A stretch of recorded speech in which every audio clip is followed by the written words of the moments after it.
Ek is nou hier in die BJ's, dis 'n membership plek. Hier voor my is 'n robot. Hy doen die stocktaking. Die moet so klanke maak. Hy waarsku jou dat die mens of waar hy is, dat jy nie hom vasloop nie. So, dis hoe hy lyk. Hy loop in die gange af en doen stocktaking. Nou BJ's is 'n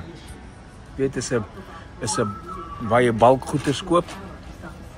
En nou daar loop die robot weer die kant toe. Nou stop hy en kyk in die gang af.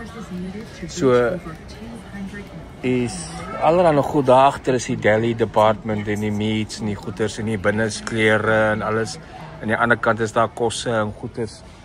Hier ook kosse, wat sê nee, hier sepe en alles.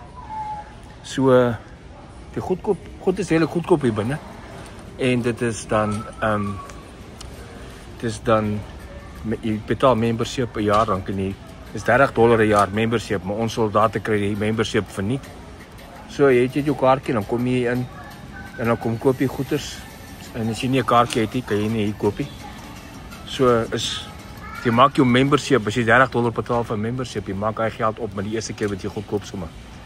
En dan ook hulle pryse vir hulle ek het petrol ingegooi nou net. Hulle pryse vir omdat jy 'n member is maklik 40-50 sent goedkoper as by ander vulstasie. 40-50 sent per gallon. So, hier's nou al die koeldranke.